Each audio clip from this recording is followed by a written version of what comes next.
Hello. This video today we'll be talking about chapter 16 and just give you an overview of the content in that chapter for week 13. So I'm going to just jump right in.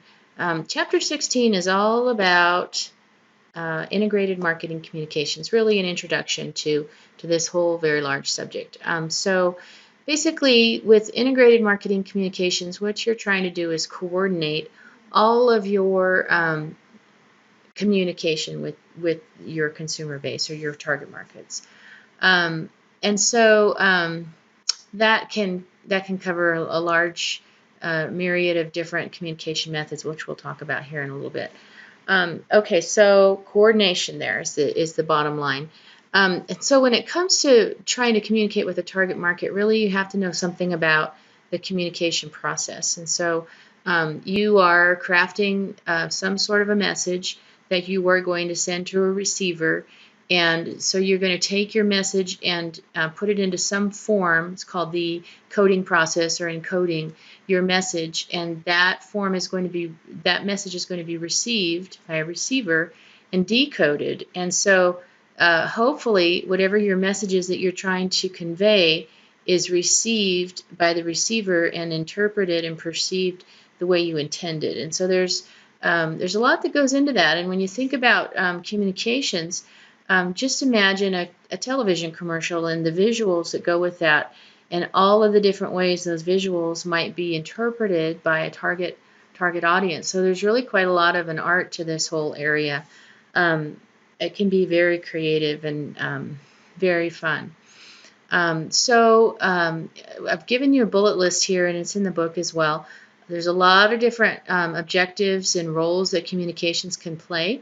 So it can create awareness of a product or a company, stimulate demand, get people to try a product, help you identify sales prospects, help you to retain loyal customers, facilitate reseller support.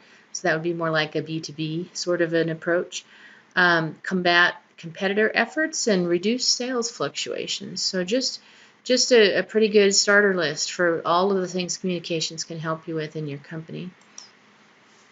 All right, so when you are trying to come up with a communications plan, you have these tools to work with. It's called the promotion mix, so you can be choosing from advertising avenues, personal selling, public relations, and sales promotions, okay? So those are the potential components of a promotion mix. And how you select those, what you choose for your integrated marketing communications, will depend on a number of factors, and so I've listed some here. What are your resources? What are your objectives? What are your company policies? Who's your target market? What are the factors of your product that might have an impact on the promotion mix that you choose?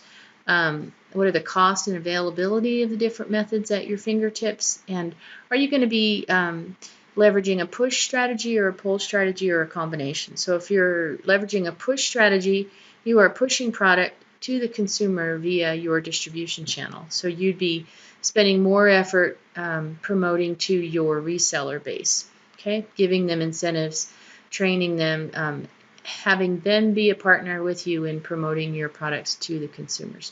Pull strategy, on the other hand, is marketing to the consumers, and with the hope and expectation that those consumers would then go into your channel and say, I want this product, and that would be pulling the product from the manufacturer to the reseller because the consumer's demanding it. So that's the difference there.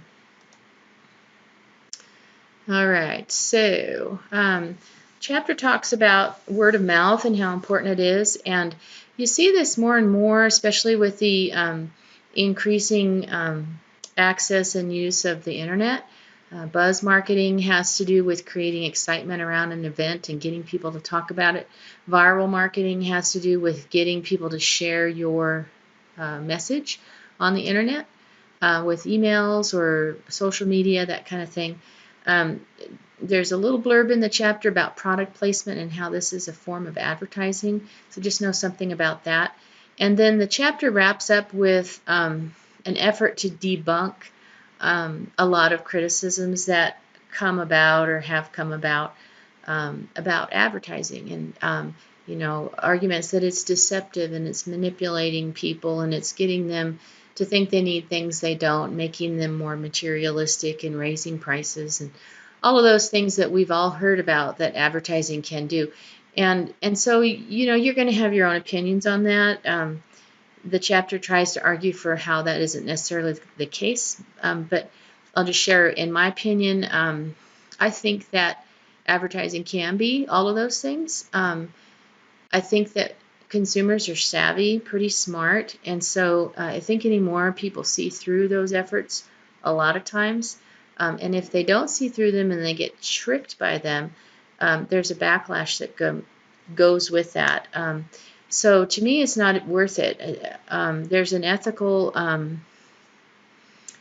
basis to being an ethical marketer anymore that is almost required. It's almost required because consumers demand it. And so for me, yes, those things can happen, but the people that employ those techniques aren't likely necessarily to last very long. And so I guess the message there is just use some ethics when you're marketing. Do the right thing. So I think that buttons up the chapter. Let's see here. Yeah, let's talk about the case just a little bit. This video case has to do with a pizza company that has been around for a long time, and so it's an exercise in you just getting a chance to see what they use for promotion mix, how they leverage word of mouth and promotion, and how they're going about creating awareness around a new pizza location. So, they have some choices opening up a new location for what their promotion mix would be. And so I'm asking for your opinion on, do you think what they're doing there is the best approach? Just curious to know what you think. Okay, so the mind tap element here, there's 20 questions to the Chapter 16 quiz. You'll have 2 attempts. And you'll have feedback after December 1st. Okay, so that's it for this week. I hope you all are having a good term. We're getting to the end of it here, so please do let me know if you have questions, concerns about anything, the group work, that kind of thing. So that's it for this week. Have a good one.